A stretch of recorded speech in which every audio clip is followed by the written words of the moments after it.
Welcome to the Financial Advisor Success Podcast, where you go behind the scenes with financial planner, speaker, and consultant Michael Kitces to hear stories of how leading financial advisors navigated the inevitable challenges that arise on the path to success, and get insight from leading industry consultants about how to break through to the next level in your advisory business. And now here's your host, Michael Kitces. Welcome, everyone. Welcome to the 432nd episode of the Financial Advisor Success Podcast. My guest on today's podcast is Seth Scott. Seth is the founder of Heartwood Financial Planning, an advisory firm affiliated with Plan Member Securities Corporation that's based in Fresno, California, and oversees approximately $100 million in assets under management for 850 client households.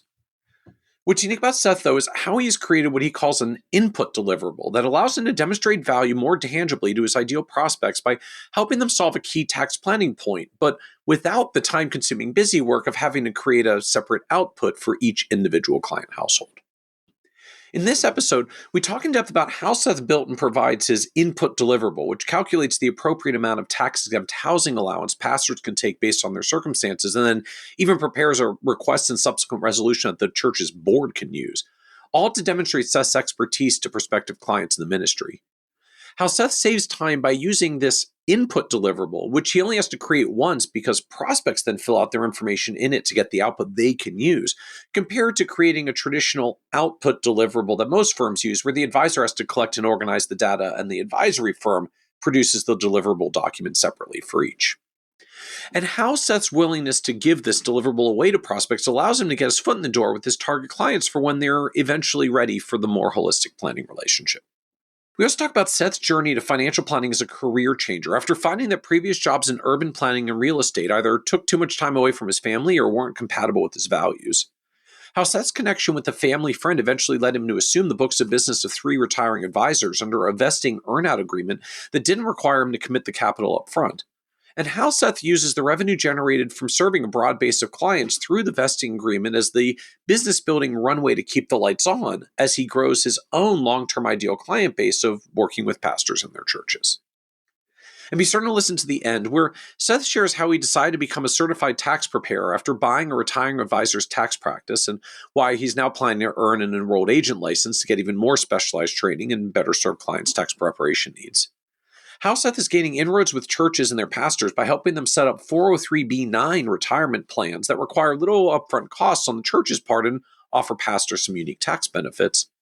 And how Seth's faith has helped him weather the ups and downs of the major life transitions that come with a career change, and then taking over more than 800 clients to serve, and ultimately looking at what he wants his long-term ideal practice to be.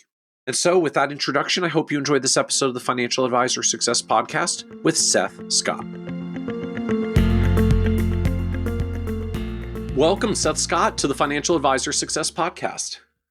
Thank you, Michael. I'm so excited. I appreciate being on the podcast. I'm really excited to have you join us today and to get to talk a little bit about, this is what I'll broadly characterize as deliverables. I feel like there's been this growing movement lately in our advisor world to try to create more deliverables for clients. I think particularly in this world, financial planning is so intangible. Having a deliverable or like a visual, a graphic, a PDF, sometimes literally like an actual piece of paper we still print sometimes, it just becomes really powerful as a more tangible way to start to show value. And especially given, by our own research data, like less than half of us now even deliver a physical financial plan anymore. The majority of us are collaborative on a screen, either a screen share or a big screen in our conference room. And so as the physical financial plans decline, more and more of us are now trying to create deliverables. So you got various vendors that are solving for this. So, Holistic Plan and FP Alpha create like tax planning deliverables. Asset Map has their mind maps. Like we built a version of this in Pathfinder with flowcharts and checklists you can use with clients. And as nice as to have software tools that create deliverables, I find some of the most powerful and like the really impactful ones are things you don't necessarily get off the shelf from any software provider because they're really specific to your clientele. And I know just this is a domain where you've spent time lately building more specialized deliverables for your ideal clientele. And so I'm excited to get to talk about like creating deliverables and maybe how we try to make the value of financial planning at least a little bit more tangible for clients. I agree, Michael. And for me as a business owner, I feel like a deliverable is a great way, especially one that is maybe a tool that is self-serving, as a way to scale my value to a lot of people without necessarily having to scale my time. So if I have a background in computer science. And so if I can build into deliverables or spreadsheets or something that maybe has some automation that can help people and bring value to them where they are, it doesn't take much from me. I have put my expertise into this tool that can help people. It adds value immediately, and it also acts as a draw for people that want to come back and work with me on a more granular level. So I'm curious. I mean, we're going to get more into this in a moment, but just I was struck how you framed it. Like for you, deliverables are both to show the value and to scale your time. So I'm curious to hear a little bit more about the scaling part. I mean, I think a lot of us get the idea of if it's a really like meaningful thing I can put in front of clients, just it's nice to be able to have a tangible show of value. But how do you think about deliverables from the scaling perspective? Because for a lot of firms, I hear wariness to create deliverables is like it's another piece of work. It's another thing we're doing. It's like, okay, I hope it's at least worth the time it takes to make the deliverable and it's not busy work. But most firms I hear talk about deliverables as, well, it's going to take more work, but it's going to show our value, so it's worth it. Not, this is a time saver. This is like a scaling time saver for me. Oh, that's a great question. And I know what you're talking about. I think there's two types of deliverables. There are output deliverables, and then there are input deliverables. I don't know if those are official terms. I just made that up on the spot.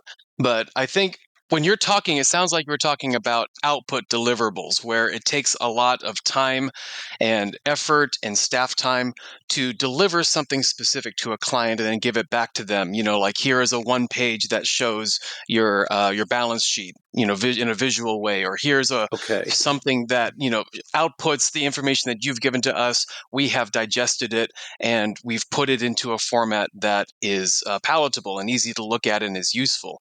And that's great. I can see how that disconnect would happen in just your question of how is that a time saver. The deliverable that I have in mind, and I have a very particular clientele that has a very particular problem that they need solved. And so the deliverable that I had in my mind when I was saying it's a time saver is actually an open-ended tool. So it's not something that we input any information on the client's behalf and then we give them a report. We're giving them a fully functional standalone tool that they can take home.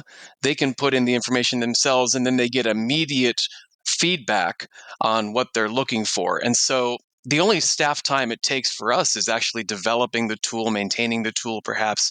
But, if I can go to talk to a bunch of prospective clients, which in my case are pastors and churches, if I can go and share with them something about, hey, here's how the housing allowance, for instance, is structured with the IRS. And by the way, here's a tool that you can take to analyze your own situation and to see if you're fully utilizing your housing allowance as a minister. That's the kind of tool that I'm talking about.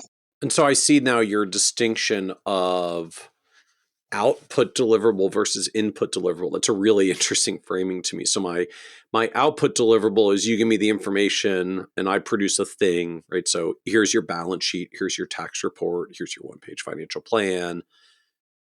And your framing is different because your version of a deliverable isn't the value isn't the output, the value is literally the tool because they can put in information themselves and get an output or a report that they want for themselves. And so your value isn't creating the output, it's creating the tool. Yeah, absolutely. And I think there's a place for both in a financial planning practice. But you're right that the output deliverables, as I call it, is more labor intensive than, say, the input deliverables. But the input deliverables is an easy way that I've found that I can add instant value to someone's life in addressing a problem that maybe they didn't even know that they had. And by the way, here's a solution to help you to add value to your life, but also to get my foot in the door as an expert in this space who, can help you if you have further problems down the road. So So no pun intended to the deliverables theme, but can you make this a little bit more tangible for us? Like, I mean, I think you said like you do stuff around how like housing allowance for pastors and churches. Like, is that an actual deliverable input deliverable? Like, what's the thing? What's the tool that you actually Yes. made to do this? Yes. So I've developed a spreadsheet. It's not, it's all open source. It's all out there. It's not proprietary or anything like that. And what it does is it prompts the user to input the financial variables from their life that would substantiate their housing allowance. It prompts them to put in some other data for perhaps the fair rental value of either their home or their apartment that they're living in. And we send them to places like, Redfin and Zillow that have good rent estimates to kind of substantiate that. We kind of walk them through this process of visualizing what are sort of there's a lot of confusion around the housing allowance. This is a very niche situation, just for pastors, just for members of the clergy, but it's something that's very important to them because it's a tax benefit that they uniquely get. And so there's some confusion around exactly how it works. Well, hopefully what we've done is we've, through this tool, developed a way that prompts them about the information that is relevant to that, puts it in a visual way so that they see what's going on, and then it gives them an answer at the end. This is the housing allowance that you should take, or if you've already have a housing allowance, this is how much is underutilized. I hope that makes sense. It does. I feel like we have to take a pause for a moment here and just, can you walk us through what the clergy housing allowance is and what it works? Like, if you'll nerd out with us for a moment, because I think it'll be more helpful to understand like what you're trying to do and accomplish. If we just understand the rules. I think most of us, if we don't work with clergy, we just don't necessarily know this set of rules. Michael, I would love nothing more than to nerd out about pastor finances with you and your audience.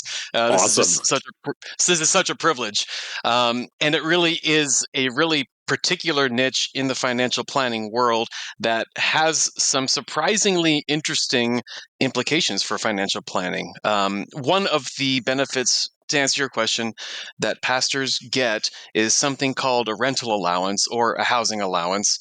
It's from Internal Revenue Code Section 107, and it says very simply that ministers can exclude a portion of their ministry income as a housing allowance from their gross taxable income. So that's a really nice benefit. However, as you can imagine, there are some rules and caveats and guidelines that are in place to make sure that that doesn't get blown out of control. Pastors have to follow certain rules and guidelines for what counts towards your housing allowance, how big of an allowance exclusion can you take, et cetera, et cetera. And so every pastor, when they get ordained, the first thing they're told is you need to find a good tax person who understands clergy taxes, because it really is a whole monster in and of itself. You have the housing allowance. Ministers also have the opportunity to opt out of Social Security taxes if that's something that they would like to do. They have a limited window to do that, but that's an irrevocable decision.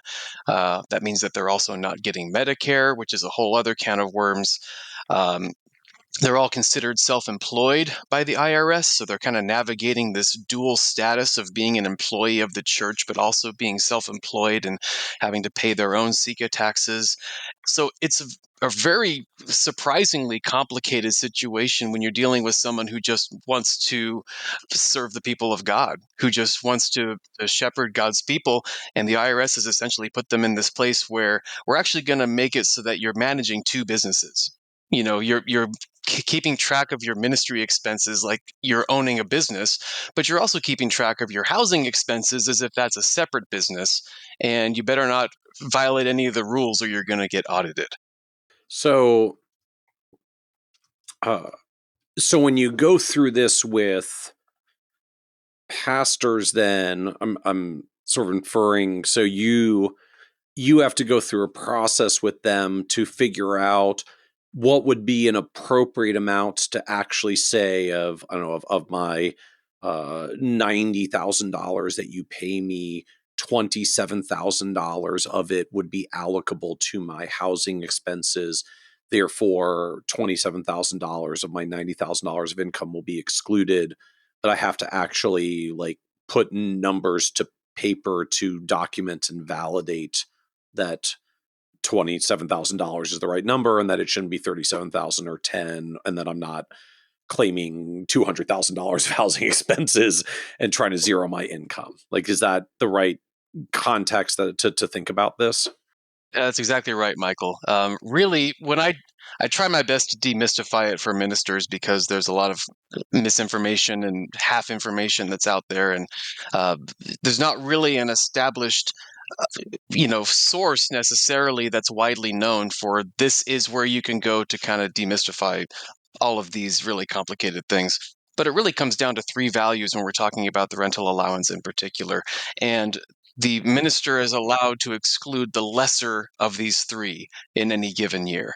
The first is the easiest. That's the housing allowance that's designated to you by your governing church body. So, your church board, for instance, they have to designate a portion of your pay as a housing allowance as part of a board resolution every year to specify this is how much of your pay is going towards that allowance. So that's one of the lower limits of what you can do. And so part of the power of the tool that I was talking about that we've developed at Heartwood is to be able to help the pastor request the right amount of housing allowance from their church, because that's one of the lower watermarks that allows them to take their benefit. If they ask for too little, then there's benefits that they're leaving on the table. So that's number one. Number two is the fair rental value of their place of residence plus utilities and furnishings. So that's another low water mark. And that essentially keeps pastors from, like you said, claiming $200,000 a year for housing expenses. Say they put a down payment on a house that year or something, and so their expenses are through the roof. They can't just zero out all of their income for that year. It has to be substantiated by an actual fair rental value of the property that they're staying in or that they own.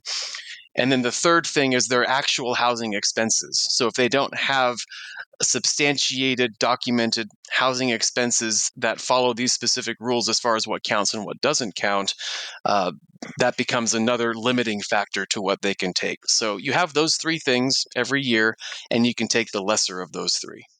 So presuming just that we're that we're on the up and up and our expenses are bona fide in the first place, then I'm presuming most of the time this is some combination of uh I can claim the fair rental value of my residence plus utilities and furnishings as my housing allowance, as long as my church board is setting a board resolution for an allowance that is higher or at least substantively similar, just so they don't like floor me at a lower number than what I otherwise would have been able to claim in the first place.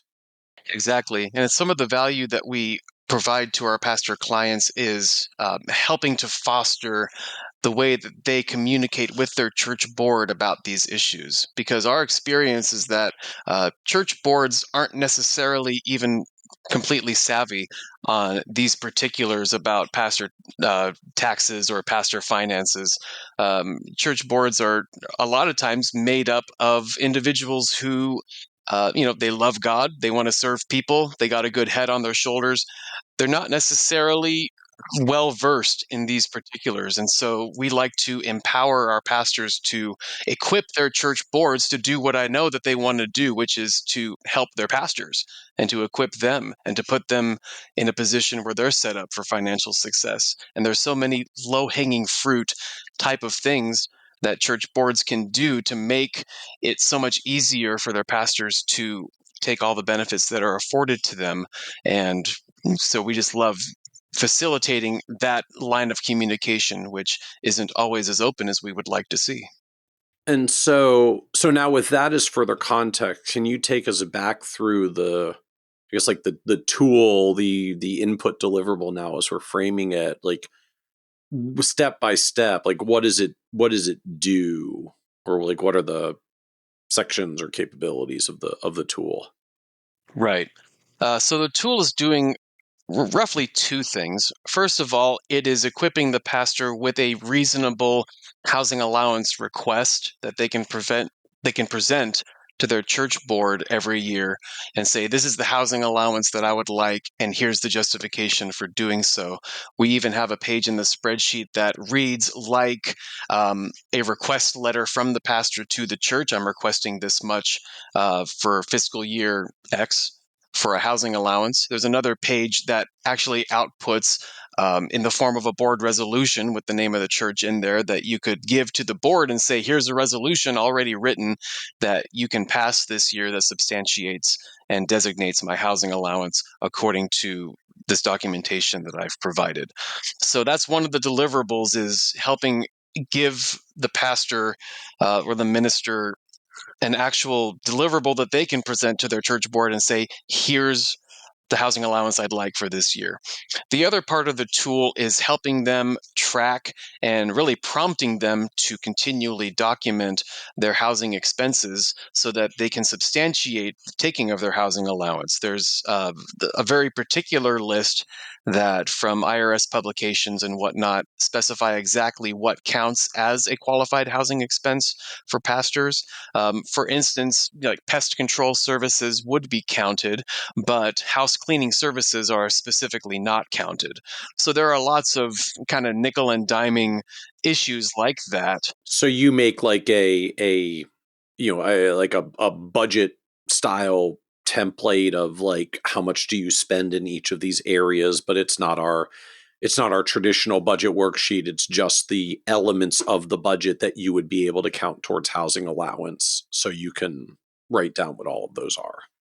Exactly. So we've line itemed what, from our research and our expertise in this area, that we feel is the definitive list of these are the housing expenses that fall under the umbrella of what the IRS has designated as counting towards your housing allowance. And so we prompt them to put in their rent or their mortgage. We break out their utilities, electricity, water, gas, trash, any furnishings they bought that year, repairs and maintenance, property insurance, real estate taxes, all of these sorts of things. We just prompt them probably more than they need, but hopefully just having it on there, say, oh yeah, I forgot to include my property taxes, or I forgot to include my rental insurance as part of my allowance.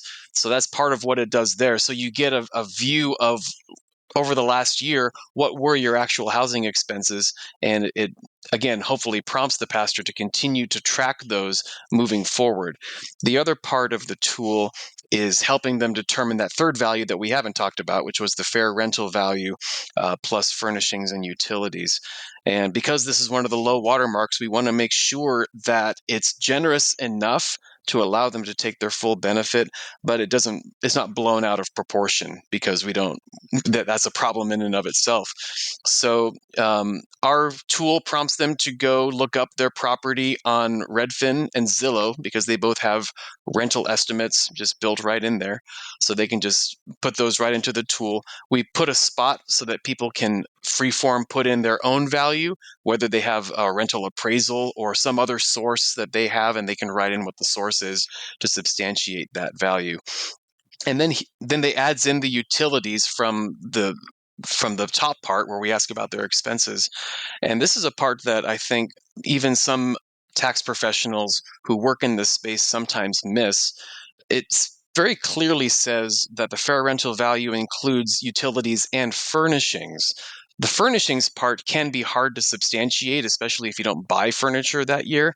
However, the way that we've captured this in our tool is we have a link to an article on the tool that says that across the United States, if you rent a furnished apartment, you can charge between a 15 and a 20% premium to the rent. Most of the Okay. pastors, I don't know about you, but most of the pastors like to live in furnished houses and apartments.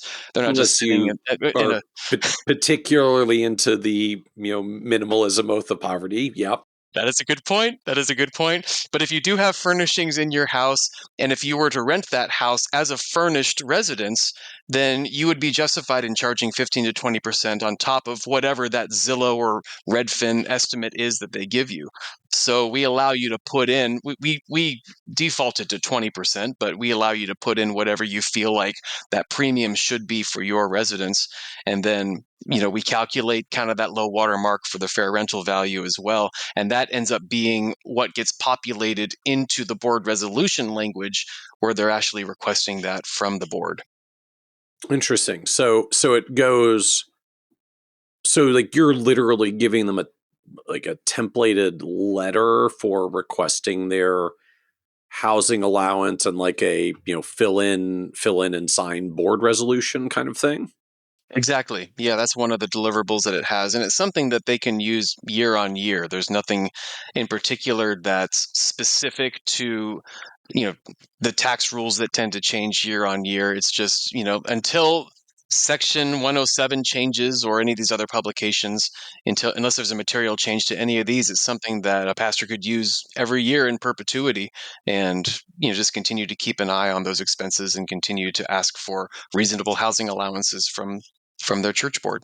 So I guess just I've got to ask, like, you're comfortable writing board resolutions for sort of like stranger organizations. I'm going to presume like these don't necessarily have to have the heaviest of legal language. Like we're not writing board bylaws. Like this is a resolution of, we agree that this will be your housing allowance for the year.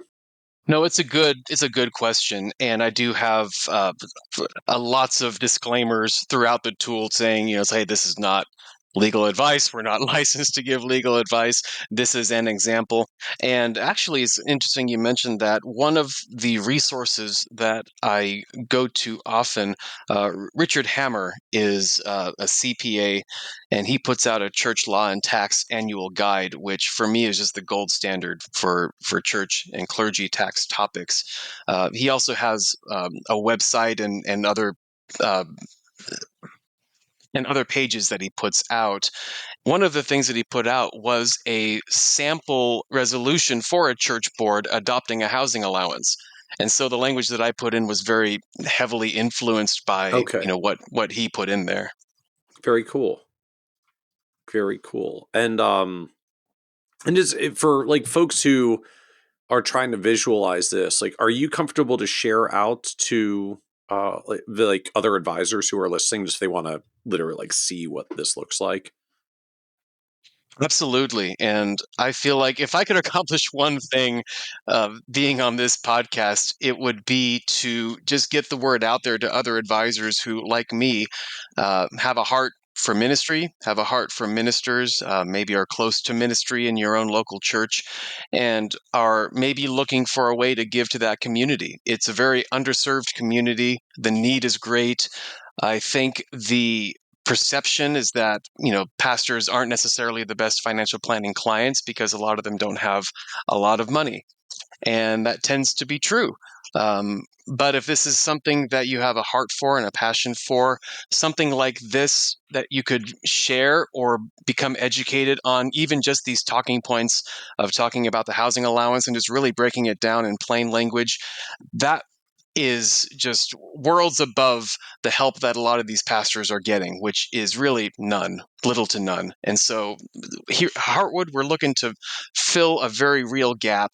There's almost no competition in this space. It's really hard to find firms that are really going after this niche, going after this population of pastors and ministers who really do have very unique and particular needs with financial planning and taxes. And really, if we can just spread the word and get more advisors excited about even becoming more educated for their existing clients or adding value to pastors in their life, I count that as a win.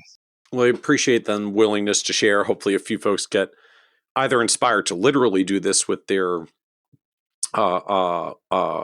place of worship and whoever leads it, or just to see, I guess, what a now, as we framed it, what an input deliverable looks like. So for folks who are listening, this is episode 432. So if you go to kitces.com/432 and scroll down a little bit to the show notes area, we'll have a link out to this in the show notes if you want to just kind of see the actual deliverable. So I guess this is, Seth, from your end, this is a spreadsheet. I mean, are we just talking like good old Excel or spreadsheet or something to that effect?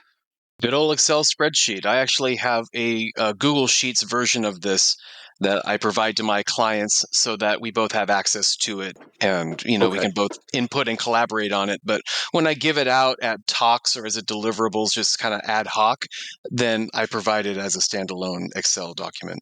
But I guess in that context, because I know you'd mentioned earlier that you have a computer science background, like we're not talking like I made a custom app with software developers to do a thing. Like, just we're literally talking, it's an Excel spreadsheet with formulas that pull numbers to other cells in a displayed format. Like, that's the depth of programmer complexity we're talking here. Yeah, absolutely. I probably shouldn't tout my computer science background because it really is just what you described. It's really nothing fancy. I feel like Well, if I'm going to sometimes you don't say have I to have. make it more complex than it needs to be. No, I agree with that. I think the most complex I ever get is just concatenating a string with a value and just so that you're reading the thing and it says, we at this church, and it says the name of the church and it's not in its own box and it's like part of the actual text. That's as fancy as we get. Okay. Very cool. Very cool. And so then I guess in that context, like you said, there are multiple pages, I'm presuming like multiple tabs of the spreadsheet. So when they need the allowance request, like they're literally just printing that tab of the spreadsheet. When they want to give the board their sample resolution, they're just printing that tab of the spreadsheet and saying, y'all can sign this and put it in your records. And now you've documented my housing allowance. Yeah, absolutely. And again, reiterating that we are not in the business of writing board resolutions. We're just providing a sample. If the pastor wishes to use it and if the board wishes to adopt it, then that's great. So now zoom us out a little bit to just like the advisory firm overall. Like what do you do? Who do you do it for? I mean, you've given us some understanding around pastors that you serve, but help us understand now the advisory business that's wrapped around this input deliverable. That's great. And so, just to be clear, before I talk about that, Yeah. this particular direction that we're going with pastors, we're about a year and a half into pivoting towards this niche. And so we're still very much in the process of turning the ship in Okay. that direction. And so the existing book that we have is more kind of garden variety standard stuff. I've acquired books of business from 3 other retired advisors at our broker dealer. So I'm managing their books as well as my own book. One of the advisors also had a tax practice that I bought him out of that. And so I'm continuing to do taxes for those clients. And having a tax background actually helps me serve clients better, or serve pastors better in particular, because pastors a lot of time, again, first question they get asked or they get told is you need to find a good tax guy. I think the second question ought to be you need to find a good financial planner. A lot of them stop with the taxes and they don't really go that next step. But anyway, So that's all an do you aside. have like a CPA or enrolled agent background? Like, is that where the world you come from? No, actually, the so I became a certified tax preparer in order to serve one of my predecessors' tax books, Okay. but seeing that this is an area that is going to serve my clients well, I do have plans to pursue my EA designation in the next year or two. So for those who aren't familiar, like what's the difference between certified tax preparer and going to get your EA?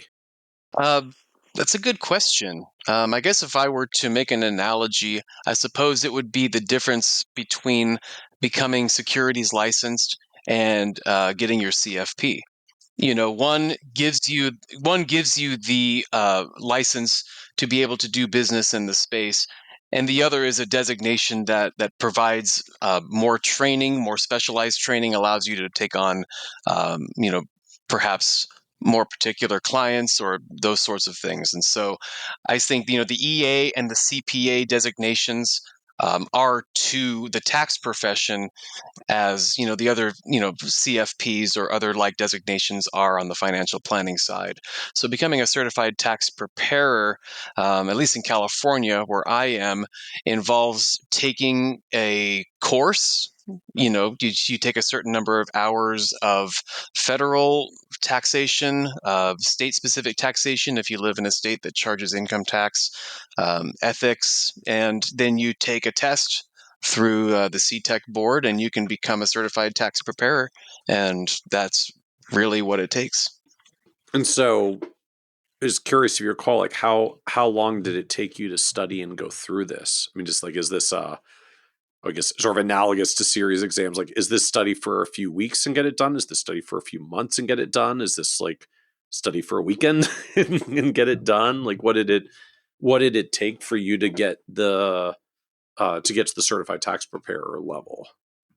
I think it's 80 hours of coursework Okay. that you have to go through to get certified for the first time. And then every year or two, you have continuing education, very similar to the security Yeah. side, where you have to take maybe another 10 hours, I think. I would say that it's comparable to, maybe getting your Series 65, maybe slightly less rigorous than that. But I think the parallels of the process are there.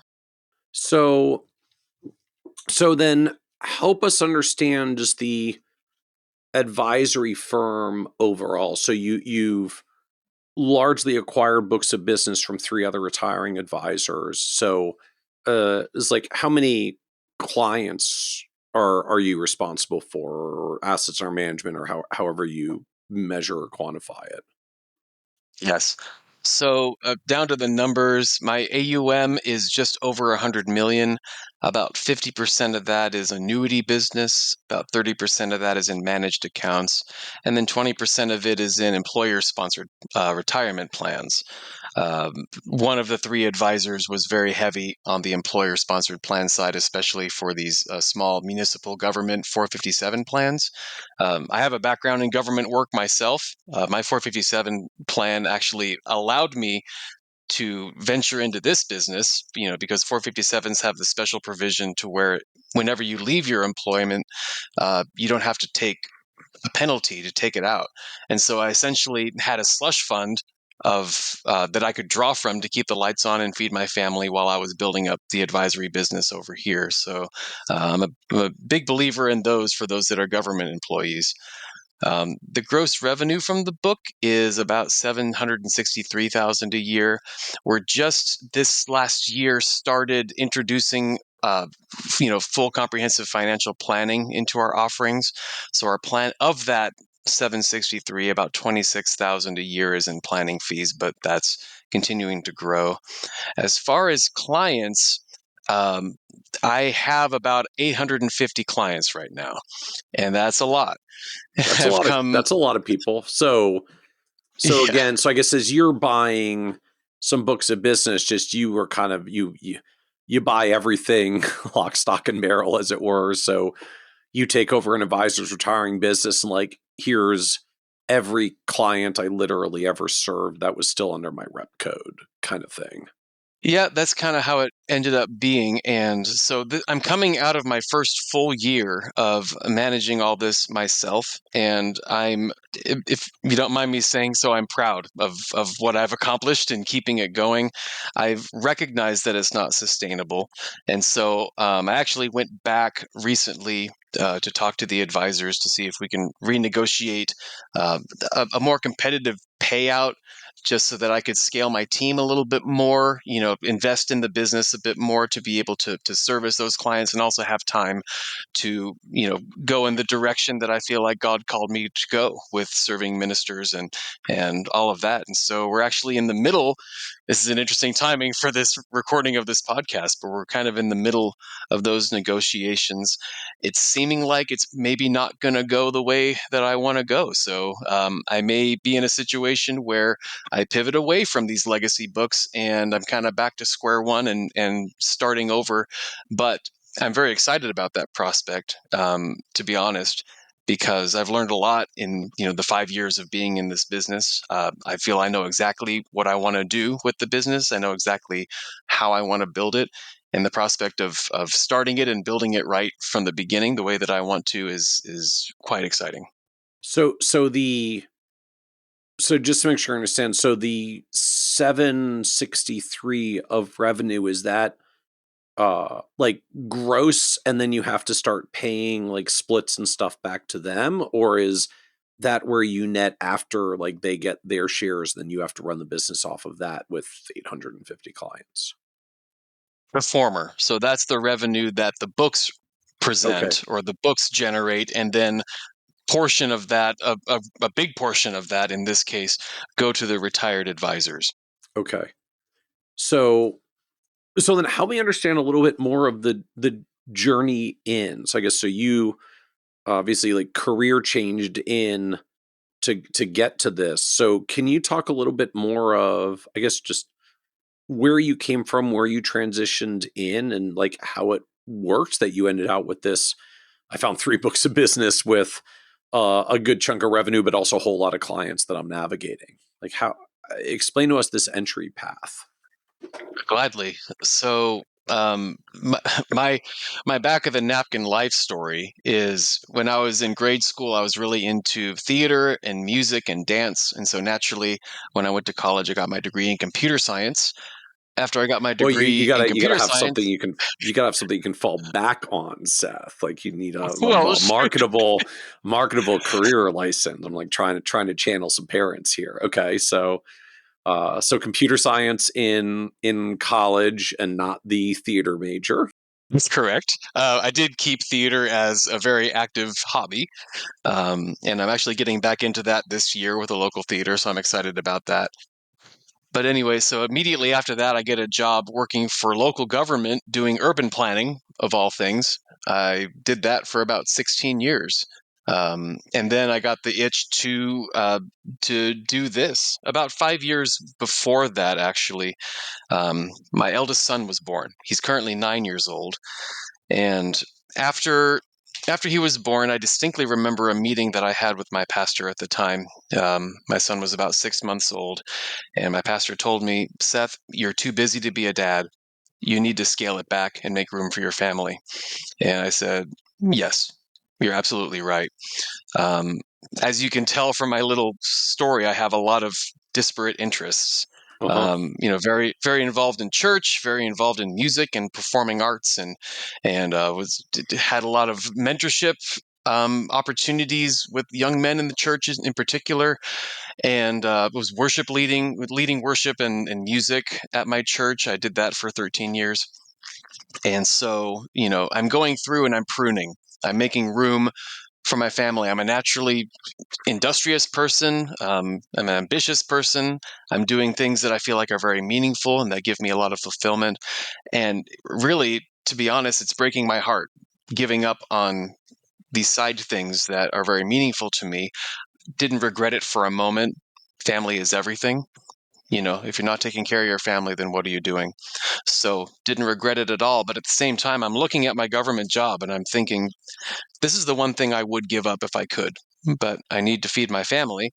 So how do people build businesses? How do people build wealth? How do people retire early? And all those sorts of things. That's not something that was ever modeled in my family. I don't come from having much exposure at all to entrepreneurship or building businesses or anything like that. So I did a lot of reading. And from the reading, I came out with I should go into real estate.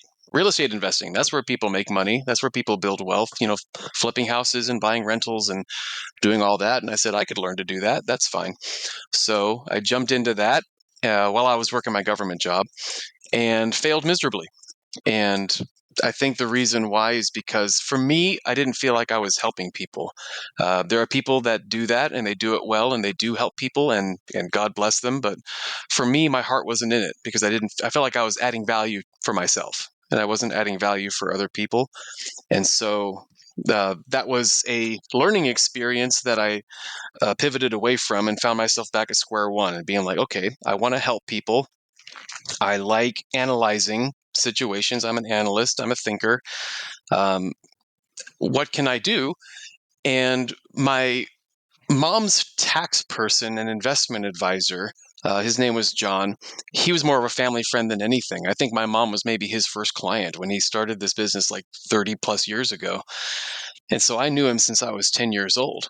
And, I thought, John seems to do okay for himself. And, he seems to, I enjoy managing our family's investments and our finances. I was the guy that was encouraging my friends to open up Roth IRAs and showing them what to invest in. And I'm like, maybe I could make a career out of this. So I ended up taking John out to lunch and just kind of asking him the ins and outs of the business and how do I get into it. And that ended up in a mentorship situation where he trained me up in the business.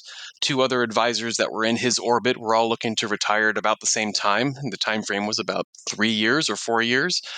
And so for those 3 or 4 years, I quit my government job. I, took my 65 and my 63 and my 7, got my tax license, and trained myself up to take over these 3 individuals and their clients. So the 3 individuals being like John and his 2 friends? Yeah, correct. Okay. Yeah, they all retired at the exact same time. Yeah. Good timing. So you came in like with the full on, I guess I would say like expectation, but already a track to be able to take over the books of 3 different advisors who were planning to exit. Like Correct. Yeah, and it was you knew you were going after them before you took the leap, if I'm understanding right. yes. That's right. So I did have a very clear runway, had a good idea of what the revenue would be. One thing that I wasn't so clear on was the work that it would take. I'm new to entrepreneurship, or I was at the time, and all of these gentlemen were all running solo practices. Not necessarily what I would call running a business, which is totally fine. They made good livings for themselves, but taking over these practices, I realized very quickly that I couldn't just draw from their experience and their example in order to run now essentially 5 businesses. Those 3, the tax practice and then my own practice that I've built up over those 3 years of training. I didn't have the luxury of building a solo practice. I had to think like a businessman. And so that led me, after this year of doing it, like I mentioned before, to go back and try to renegotiate the contract and say this is what it needs to be in order for me to do right by the clients and to invest in the business and make it scalable and to carve out time so that I can build my business as well, which I haven't really had too much time to do over this past year of servicing these books. So help me understand a little bit more how this runway progressed. So did this started 4 years ago of making the transition in? Something like that. I'm going into my 5th year. It was in Okay. 2021, and we're in early 25 when we're recording this. So yeah, about Okay. 4.5 years ago or so. So uh so how, like, walk me through how this progressed. Like day 1 in, I guess, in 2021 when this starts. So like, who are you working for? What are you doing? And like, who's paying you what at this point? Like, how did it work? Because you're still pre-transition. That's right. So I'm not getting any revenue from the books at that point. I'm building my own business slowly alongside training and meeting all of John's clients and the other clients and all of that. And I'm keeping the lights on with savings from my 457 account from my government job. And knowing that in 2 years, 3 years, whatever the time frame was, I would have a more sustainable cash flow situation, and it was just a temporary thing. The broker dealer that we were working with had what they call a vesting arrangement, where I didn't actually buy out the books. So the books reverted back to the broker dealer, and the broker dealer manages the agreement, the payout split between the servicing advisor and the vesting advisor. And so, they're facilitating that agreement. The book technically lives at the broker dealer and they own it. Okay. And so I'm servicing this contract and servicing these clients as an advisor there. But there was a provision that allowed us, me and the vesting advisors, to work together to renegotiate, at least once throughout the process if the payout split needed to change. So it was nice to be in a situation where I knew I did not have to raise any capital to buy out a book. So it was nice to just have a clear runway of, on day one, you start getting X amount of cash flow, and I knew exactly what that was going to be, and that was a good thing.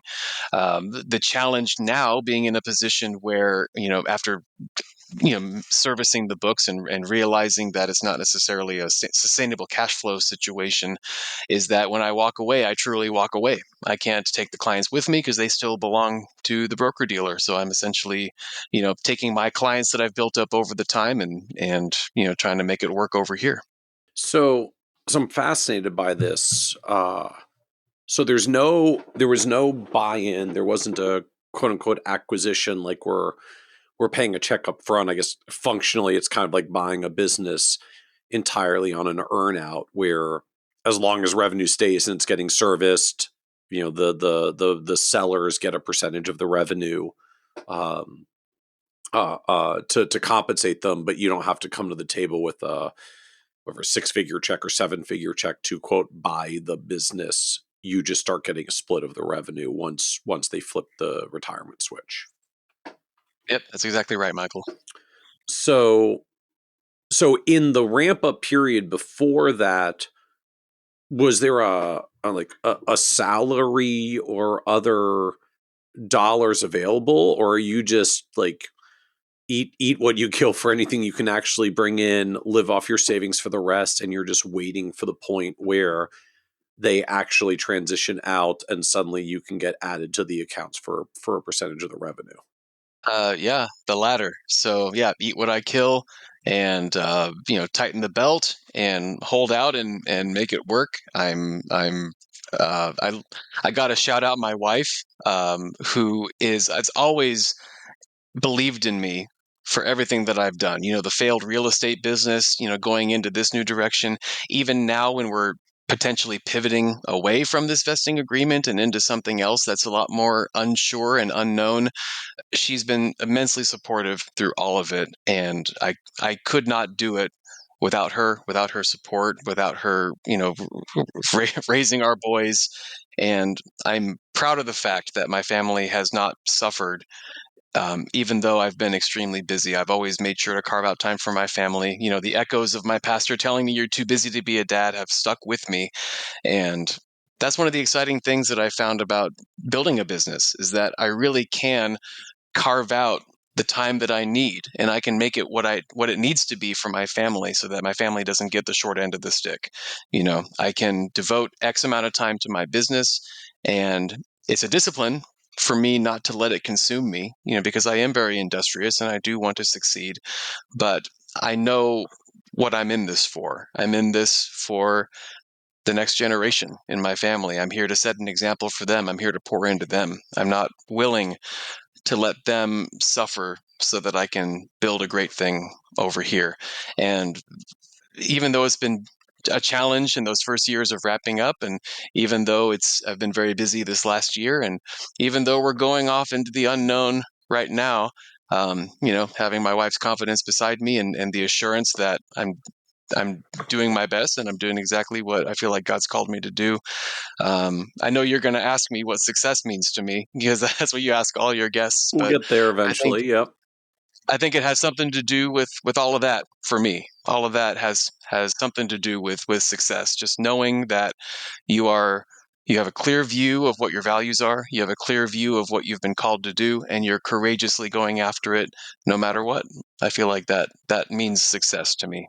So, to the extent it's okay to share, I'd love to understand more about how this, I would say, like, buy-in worked. I guess again, it wasn't a buy-in because you weren't writing a check, but like, how did this revenue get carved up when you get to come in and be the servicing advisor and they're the vesting advisor? Like, does this split indefinitely, or did they just get payments for some number of years and then eventually, like, all the dollars flow to you? Yeah, it was the latter. So the vesting contract, and I'll be light on the details just to because to protect all the parties involved. But essentially, this book, while John, for instance, I had separate agreements with each of the advisors because they were all solo practices, and I still have a solo practice. We don't have a big office or institutional support per se. But so my agreement with John, for instance, it says, John as the vesting representative will get X amount of the revenue. Seth as the servicing representative will get Y amount of the revenue for X number of years. And then at the end of that runway, ostensibly, I can buy the clients for like $1 a piece or something, and then they become my clients if they're still around at that point. Not a 1x revenue, like just literally this is like a nominal $1 to formalize some transaction and then they're really yours. Right, exactly. Because again, they revert back to the broker dealer. So they become, on paper, house accounts that I'm servicing, but I have the option to buy for a nominal amount if I've, serviced them for the full term of the contract. Okay. And then likewise, the payment to the vesting advisor eventually drops off after that same number of years when you can do the new sort of strike the new deal. Exactly. Yeah. So then they become my clients, and then I can, you know, service them as I wish, take 100% of the revenue. A lot more flexibility at that point. Yeah. So, uh, like, what's the term? I mean, is that set in stone or negotiated? I'm just trying to visualize. Is that like a year, 3 years, 5 years, 10 years? Like, how long does it have to go before parties split ways and you can more formally buy the book? They have a max number of years and a max percent payout that is sort of templated, but the actual number of years and the percent split out over those years, those are both the points of negotiation between the vesting representative and the servicing representative. Again, I'll be light on the details, but when I came back with my counter offer after doing it for a year, I said I would like, X amount, and I would like the number of years to be, which is higher, and I'd like the number of years to be less. And we're still talking that through.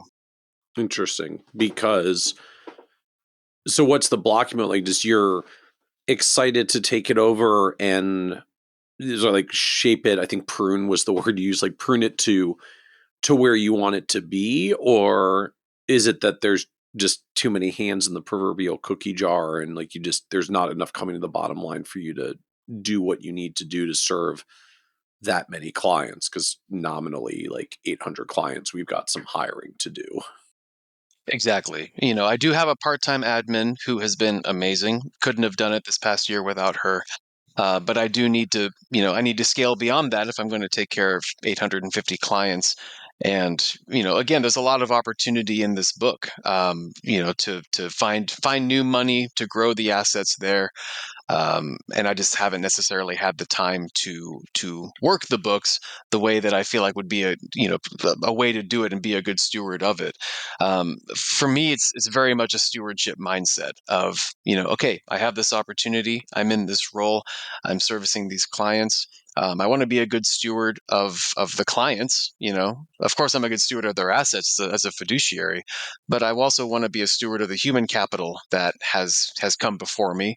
I want to provide a level of service that is respective of all the years that they've been loyal to these other advisors. I want to be able to pick up where they left off and continue to build their trust and do so in a way that makes me feel like I've done a good job. And in order to do that, I need to be able to scale myself because I can't be in 850 places all at one time. And so for me, it was simply a business decision born on the back of having done it for a year and realizing what it will take, And so coming back and saying, this, if I'm going to continue doing this, this is what it needs to be.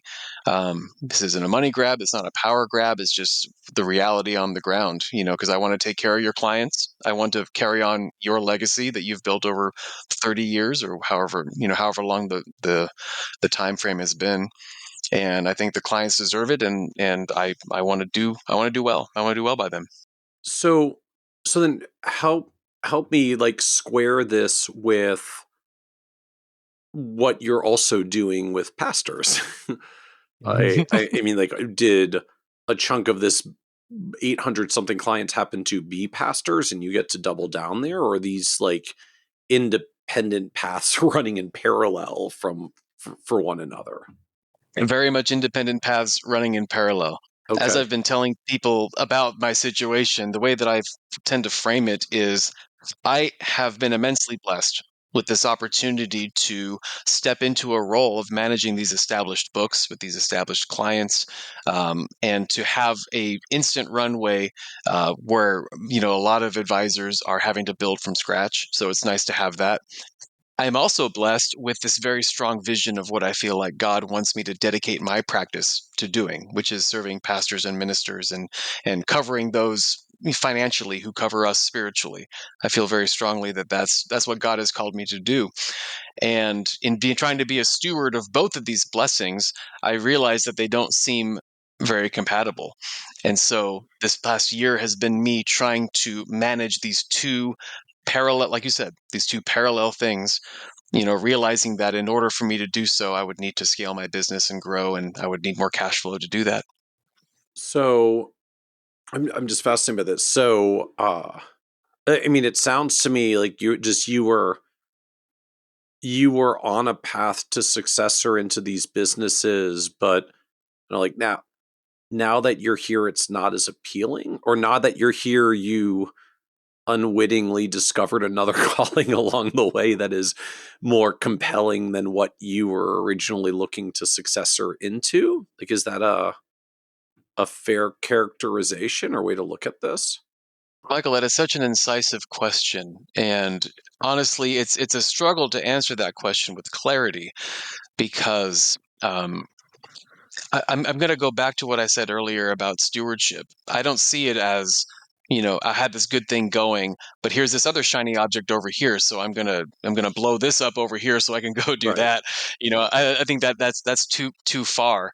But at the same time, I did feel like all of my time, literally all of my time, it seemed, was spent, servicing this existing book and trying to do right by them. And I feel at the same time this impetus and this drive and this impatience in me, almost like the Lord tapping me on the shoulder and saying, "Hey, I've called you to go in this direction. When is it going to be time for you to obey and to go in this direction?" And so, I'm at your service, Lord. That's where I am. I'll do anything. If the Lord had called me to continue to service these legacy books and to slowly build my practice at the same time, I would have done that. I had it pretty much handled. I mean, I don't know for my own mental health, how sustainable that would be in the long run. But I survived the year, and Just I'm proud of. it got to the succession. I mean, there are a lot of advisors who come in and take over an advisor's book of business, and then the advisor doesn't actually exit out of the way on the original 2 or 3 or 5 or 7 year time horizon. So I guess as I'm even wondering in that context, like, did you have to worry that 1 or 2 or 3 of the 3 weren't going to actually retire and exit when the time came, or was this fairly like certain and confident for you? Like, they were going to go, this was going to happen. It was just a matter of, could we just was it going to work, and could we get the numbers to where they need to be? Yeah. There was a little bit of anxiety ramping up to the actual day where we signed on the dotted line, and everything that I had worked for the past 2 or 3 years before that had come to fruition. I was wondering how much longer it would be, because it doesn't, it's not over until the fat lady sings, so to speak. And so I'm working towards this, but there's nothing written down, there's nothing contractual until the actual agreement is signed. So yeah, there was certainly an element of hoping and faith, and it did end up working out. I think I proved myself, as a competent servicing advisor, and someone who cared for the clients and who could be trusted to steward those relationships well. And I think that gave the advisor's peace of mind to take that plunge and to truly walk away. Except now that you're a year in, the dollars aren't enough to reinvest in what it takes to serve all of the clients at once, and you don't seem that stressed at the possibility that it might not work out to renegotiate terms. I'm not too stressed about it. I feel like I'm impatient, I guess is the word. I tend to be a pretty impatient person. My wife can attest to that.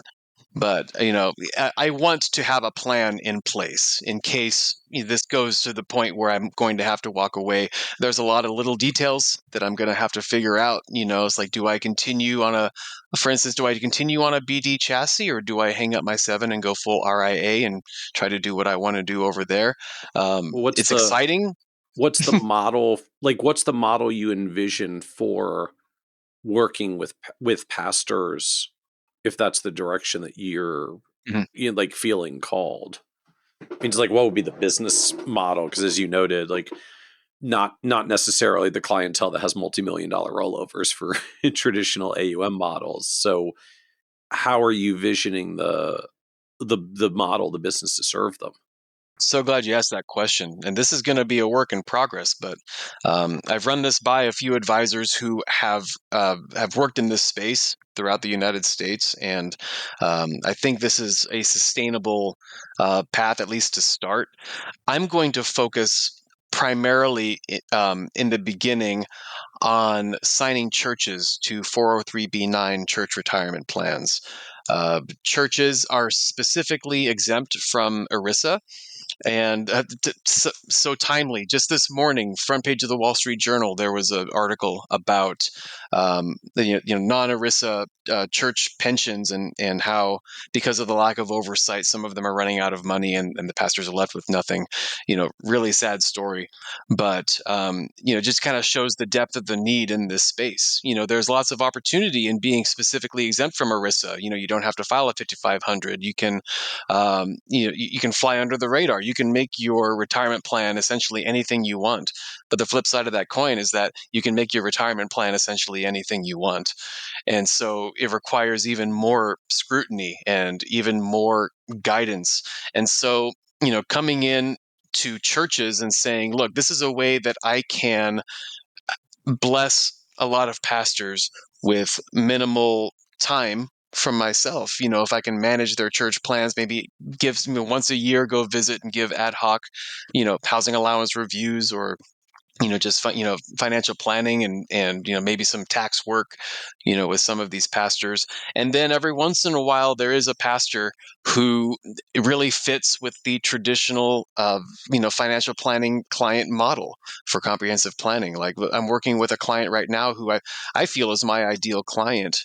He is a pastor of a local church here, but he doesn't take a salary because he has a business that he's run for 20 years over on the side that pays the bills. And so he's donating his time to his church as a pastor.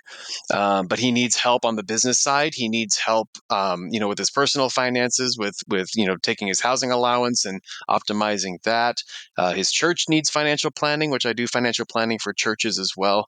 And so, when I first started working with him, I kind of just on the back of the napkin showed him, look, if we just change some things around, you will take a salary from your church, but you're going to donate it right back to the church. So the church is made whole.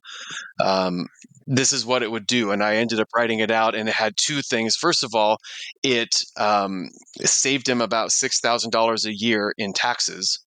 And it also made the greater share of his taxes pay into SECA taxes, which increases his Social Security benefits in retirement. So it kind of, just with that one little change, and there are so many little optimizations that you can do with pastors that are just so fun. And I know that you and I share the nerding out gene, Michael. We just love talking about these details, and I just get so excited talking about these kind of opportunities. But all that to say, there are pastors like that who do make good traditional financial planning clients, and so that's going to be my business model. I have a pretty aggressive AUM fee for new 403b9 plans, but it drops off steeply to encourage people to contribute to the account. 403b9s in particular for churches are really sticky business, because we talked about the housing allowance exclusion for pastors. They're permitted to take that exclusion in retirement when they take disbursements from their retirement plan, but it has to be from the church sponsored plan in order to get that benefit. And so, I found a partner with PenServe who does the TPA and the custodial work. They don't They're able to do it without charging a monthly fee to the church, which a lot of churches don't have a lot of budget. And so giving them a solution where they can have the right kind of plan that takes advantage of the ERISA exempt status. So the administrative costs are low. It provides, like faith-based and value-based, investment options on the platform, for people that's important to them. But it also allows their pastors, when they retire, to even continue taking their housing allowance in retirement, which kind of creates a super Roth. I guess they could put into the 403b tax deferred and then take it out tax free as a housing allowance, which is a really, really cool benefit, but it has to be in the church plan. And so, it's such an easy sell for churches, and that allows me to be present and to kind of provide ad hoc, financial planning to the pastors that I interact with. And every once in a while, there's going to be a pastor that's going to be able to afford a financial planning fee. And so that's the model.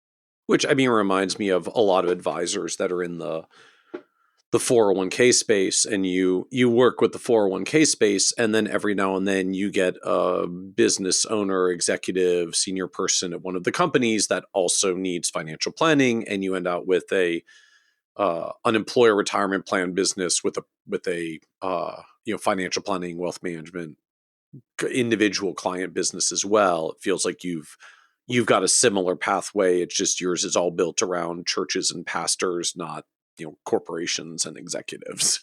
Exactly. And, I think with the added benefit that, first of all, I'm establishing myself as a specialist in this space, so I'm able to, with little investment of my time, add, I think, tremendous value to the pastors that I work with, kind of looping it back to our first conversation about deliverables, developing tools like that outsource my knowledge and my expertise in this area and can, instantly provide value to the folks that I work with. Makes it very sticky business. It's a very high referral business as well. Almost every town you go to will have some sort of pastor cluster or like a minister cluster where ministers all talk together, or they'll have some kind of church conference. And it's just, I've found that the word of mouth is very, very high in this particular clientele, which is such a blessing. It allows, a lot of pastors don't even know that they can take housing allowance in retirement. And so they're excited at that prospect. The churches are excited that we can offer the plan at no ongoing administrative costs. They're all borne by the participants, but the participants are happy to pay it because they're getting such amazing tax benefits, both in tax deferral and in tax-free income in retirement. So, show me where the problem is. So then take this kind of one step further for me. How do you, or like, how are you going about trying to establish yourself as a specialist in this space when there are also like hundreds of legacy clients who don't necessarily fit the mold, right? I know for a lot of firms, there's a struggle of, well, like, what do all my existing clients do who aren't pastors if I tell them now that I'm focusing on pastors? How are you navigating that? It's a good question, and a lot of it depends on how these negotiations go. But the way I see it is there's two, yeah, well, there's two main paths forward. If it works out and we're able to get a sustainable amount of cash flow, then I would be able to build my business in such a way so that I can grow and steward that side of the business, but can also kind of have a parallel thing going with pastors. And the way that I put it is that pastors are so complicated with their financial situation. If I can do financial planning for pastors, I can do it for anybody.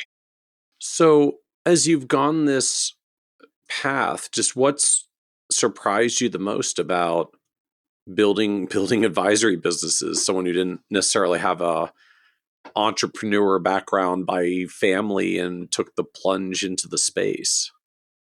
Really, I think I'm most surprised by how much I enjoy it, to be honest. I tend to be an introvert. I'm a natural analyst. Don't let my theater background fool you. I am an introvert. My degree is in computer science. This is very much a people business, and so I think I was most pleased coming into it with how natural it was for me to be face to face with clients and to interact with people. That was something that I didn't necessarily take as a given, as something that would really fulfill me in a career. And it wasn't necessarily something I was looking for in the beginning, just kind of knowing myself. But I believe it stems from my imperative, to add value to people's lives. As advisors, we're called not only to be stewards of clients' assets, but of the clients themselves, of the human capital that comes through our door. They're placing a high level of trust in us. And for me, that's always been both sobering and fulfilling. And so I found a lot of it's just I'm pleasantly surprised with how natural of a transition it's been for me, and I know I've found my forever career. I'm going to do this for the rest of my life. So I'm still just trying to process one step further. Like, I'm an introvert who took over 800 clients I had to meet. 800 strangers. Uh, so how does that get comfortable as an introvert? Only with God, Michael. That's the only way I can describe it. God doesn't call the equipped; He equips the called. And I believe that this is just something that God wants me to do and has asked me to do, and He has made it work. Despite my own nature, despite my temperament, I never thought that I would find such fulfillment in helping people.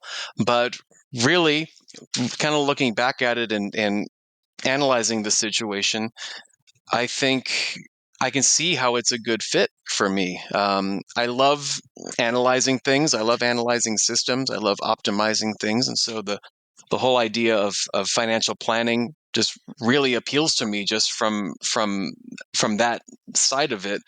But also with my background in ministry, leading worship at my church for so long and being involved in mentoring, and really, I think as a discipline in the beginning, but then growing into a calling, really seeing the value of people and stretching myself beyond my proclivities to, stay in my cubicle and just be introverted and do my thing, and looking at the example that I have in Christ and seeing, this I'm in a people-centric religion.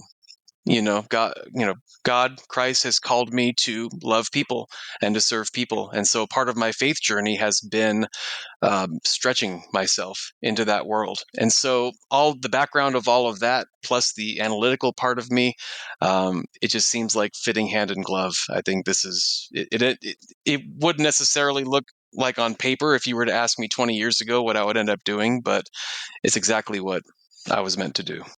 So what's the low point been for you on this journey over the past 5 years into the career changing into the advisor world?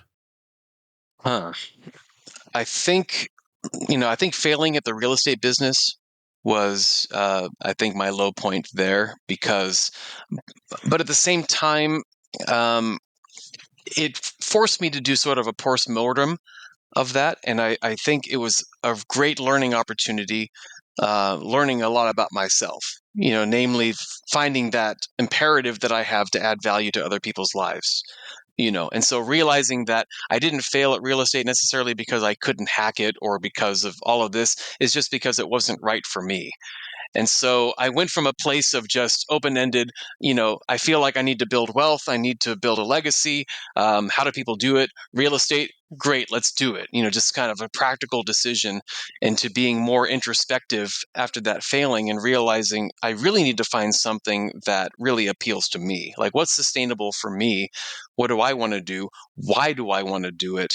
And so that was a really difficult kind of pill to swallow, just, sinking money into that and having it fail and kind of being back to square one, and feeling like, I wish I had never gone this direction. But at the same time, taking a step back and taking the opportunity to look within and to figure out, why did that fail? And in the process, learning about myself and bringing me to this place. I'm very grateful. So just curious in that vein, like what got it to the point that it was feeling like it was failing for you?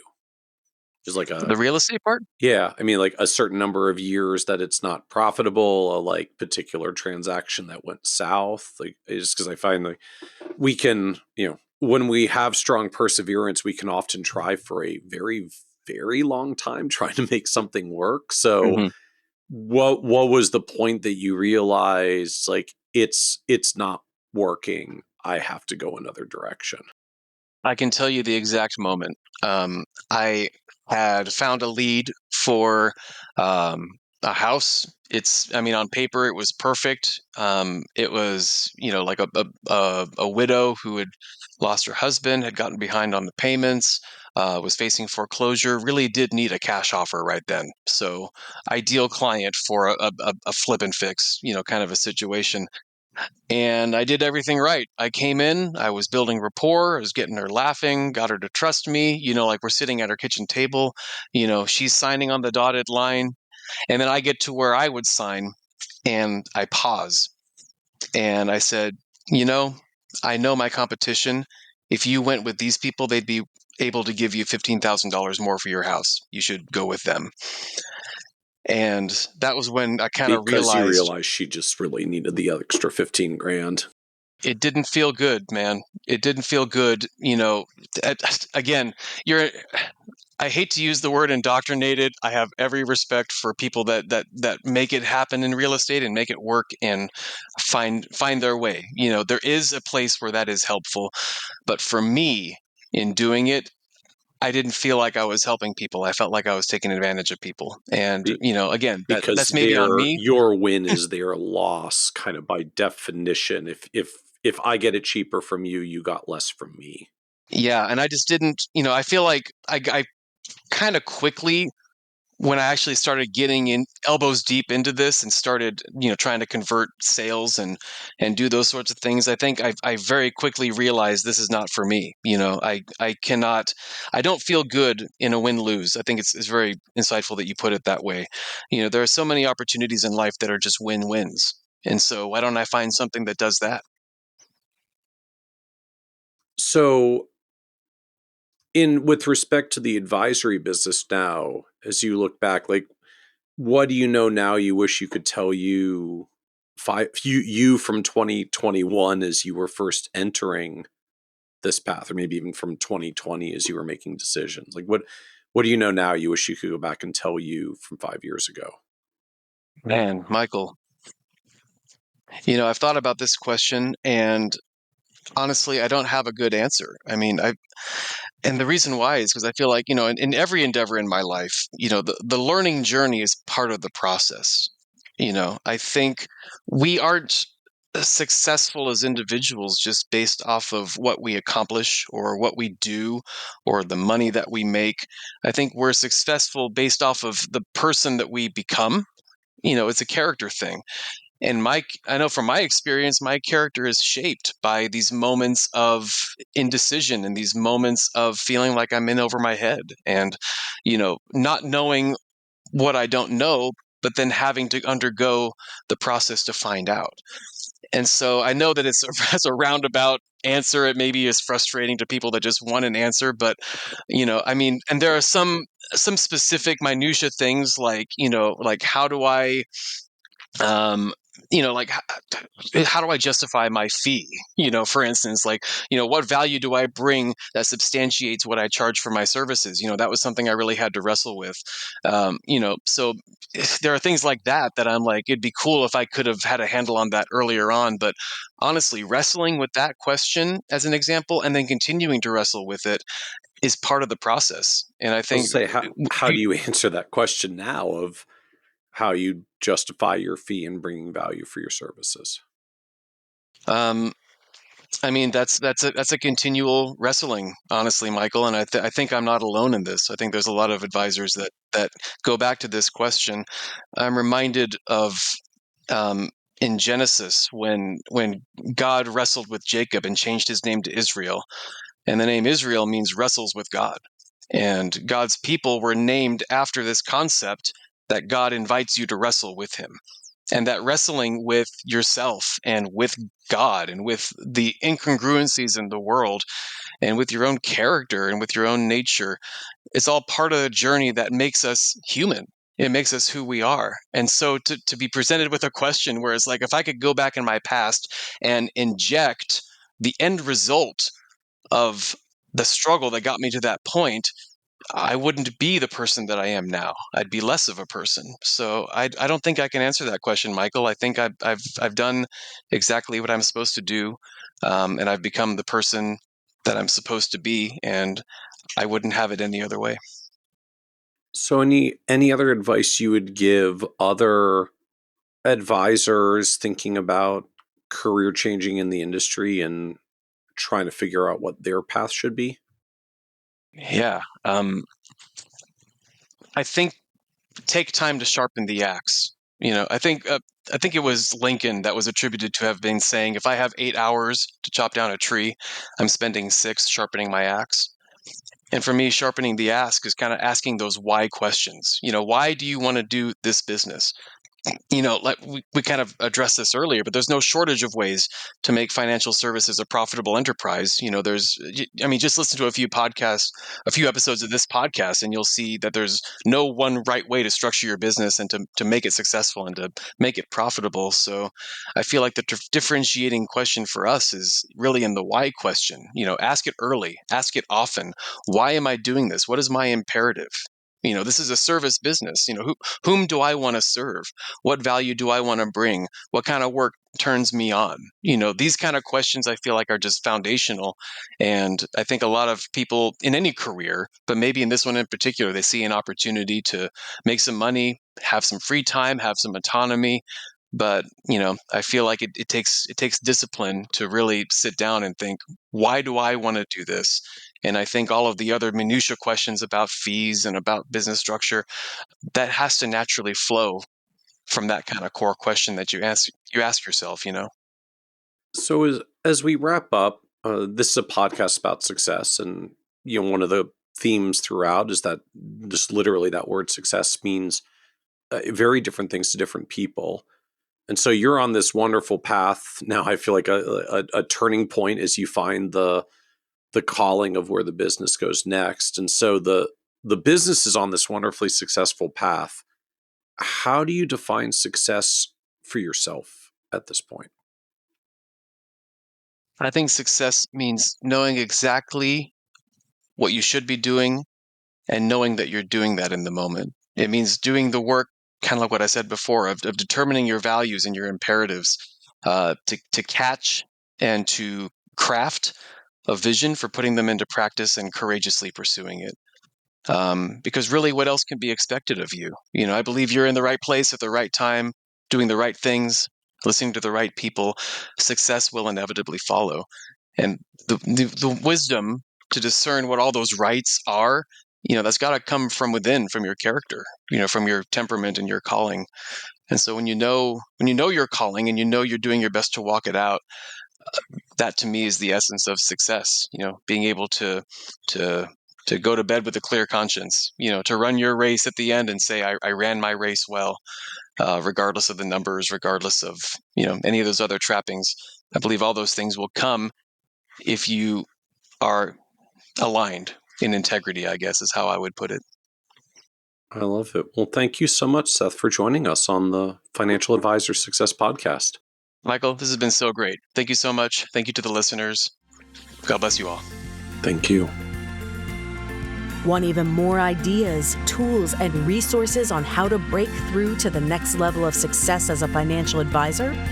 Check out the leading financial planning industry blog, Nerd's Eye View, at www.kitsis.com, where Michael covers the latest practice management trends and financial planning strategies. And by joining the members section, you can earn IMCA and CFP continuing education credits, along with exclusive member content. Get it all now at www.kitsis.com.